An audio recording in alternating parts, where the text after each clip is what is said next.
ഖത്തറിലെ പൊതു അവധി ദിവസങ്ങളുടെ കാര്യത്തിൽ പബ്ലിക് ഹോളിഡേയ്സിൻ്റെ കാര്യത്തിൽ ചില മാറ്റങ്ങൾ, ചില അപ്ഡേറ്റ്സുകൾ ഇന്നലെ വന്നിട്ടുണ്ട്. അത് ഗസറ്റിൽ വിജ്ഞാപനം ആയിട്ടുണ്ട്.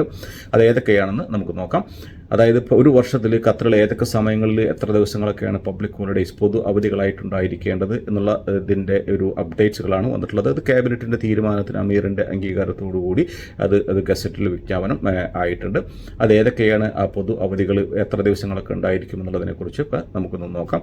അതിനു മുമ്പ് എൻ്റെ വീഡിയോ കാണുന്ന ആളുകൾ വീഡിയോ ഉപകാരപ്പെടുമെന്ന് തോന്നുകയാണെങ്കിൽ ജസ്റ്റ് ഒന്ന് ഫോളോ ചെയ്ത് വെച്ചോളൂ. ഈദുൽ ഫിത്തറിനോടനുബന്ധിച്ച്, അതായത് ചെറിയ പെരുന്നാളിനോടനുബന്ധിച്ച് നോമ്പ് 28 മുതൽ ഷവ്വാൽ 1, 2, 3, 4 തീയതി വരെ ആയിരിക്കും അതിന് പബ്ലിക് ഹോളിഡേ ആയിട്ട് കണക്കാക്കാവുള്ളൂ. എന്ന് പറഞ്ഞാൽ നോമ്പ് 28, 29, 30, ഷവ്വാൽ 1, 2, 3, 4 അങ്ങനെ 30 ദിവസമുള്ള റംസാനാണ് നമുക്ക് കിട്ടുന്നതെങ്കിൽ നമുക്കൊരു 7 ദിവസത്തെ പൊതു അവധിയായിട്ട് നമുക്ക് കിട്ടും. ഇനി അതല്ല 29 നോമ്പ് കിട്ടുന്ന റമദാനൊക്കെ ആണെങ്കിൽ നമുക്കൊരു 6 ദിവസത്തെ പൊതു അവധിയായിരിക്കും കിട്ടുക.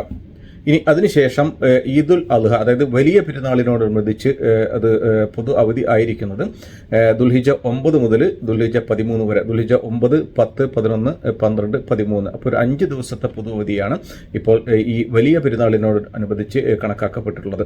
അത് കഴിഞ്ഞാൽ പിന്നീട് വരുന്നത് ഇൻഡിപെൻഡൻസ് ഡേ, അത് ഖത്തറിൻ്റെ നാഷണൽ ഡേയുമായിട്ട് ബന്ധപ്പെട്ട് ഡിസംബർ 18 പൊതു അവധിയായിട്ടും കണക്കാക്കപ്പെടുന്നത് ആസ് യൂഷ്വൽ പതിവ് പോലെ തന്നെ. ഓക്കെ, ഇനി ഈ പബ്ലിക് ഹോളിഡേയ്സുമായിട്ട് ബന്ധപ്പെട്ട് വന്നിട്ടുള്ള അപ്ഡേറ്റ്സുകൾ 2 പോയിന്റുകൾ ശ്രദ്ധിക്കേണ്ടതുണ്ട്. അതായത് 2 പബ്ലിക് ഹോളിഡേയ്സിന് ഇടയിൽ ഒരു പ്രവൃത്തി ദിവസം വരികയാണെങ്കിൽ ആ പ്രവൃത്തി ദിവസവും പബ്ലിക് ഹോളിഡേ ആയിട്ട് കണക്കാക്കപ്പെടും.